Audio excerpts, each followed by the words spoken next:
आता पाहूया टॉप 9 महत्त्वाच्या बातम्या। बिश्नोई गँगच्या अकोल्यातील भाजपच्या शहराध्यक्षाला खंडणीसाठी धमकी। भाजप आमदार प्रकाश भारसाकळेंकडून 2 कोटी वसूल करून घे, अन्यथा 2 कोटी दे, नाहीतर तुला आमदाराला पाहून घेईन। बिश्नोई गँगच्या शुभम लोणकरची धमकी। अकोट शहरात पोलिसांचा मोठा बंदोबस्त। भाजप नगरसेविका प्रीती सातम मुंबई मनपा अधिकाऱ्यांवर संतापल्या। मनपाचे रस्ते कामगार अधिकारी सलीम यांच्यावर गंभीर आरोप। सलीम यांच्यावर महिलांशी गैरवर्तन केल्याचा आरोप। विदर्भातील आत्महत्याग्रस्त शेतकऱ्यांच्या पत्नी शिवतीर्थवर। आत्महत्याग्रस्त शेतकऱ्यांच्या पत्नी राज ठाकरे यांच्या भेटीला। भंडाराच्या खोकरलात विनापरवाना शिवपुतळा स्थापन केल्याप्रकरणी तरुणांवर गुन्हे। शिवरायांचा तिरस्कार करणाऱ्या अधिकाऱ्याला हकलवून लावा।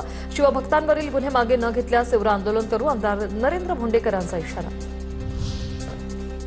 राजधानी दिल्लीमध्ये इंडिया एआय इम्पॅक्ट समिट 2026 आयोजन। भारत मंडपम येथे एआय समिटमध्ये पंतप्रधान मोदींकडून जागतिक नेत्यांचं स्वागत। सर्वजन हिताय सर्वजन सुखाय या थीमवर आधारित एआय समिट।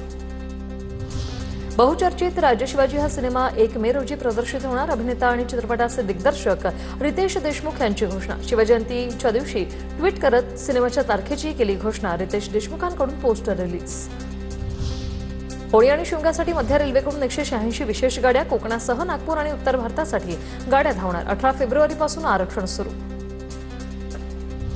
समृद्धीला मुंबईशी जोडणारा आणखी एक रस्ता साकेत आमणे उन्नत मार्गाला मंजुरी। 18 किलोमीटरचा रस्ता बांधण्याचा निर्णय। आमणेमधून थेट दक्षिण मुंबईत येण्यासाठी राज्य सरकारचा हा निर्णय। मुंबईत प्रवेश करताना पर्यटकांना मुंबईची वेगळी ओळख निर्माण व्हावी यासाठी मुंबईत 4 ठिकाणी क्लॉक टॉवर उभारण्याची तरतूद अर्थसंकल्पात करण्यात यावी। महापौर ऋतू तावडे यांची महापालिका आयुक्तांकडे मागणी।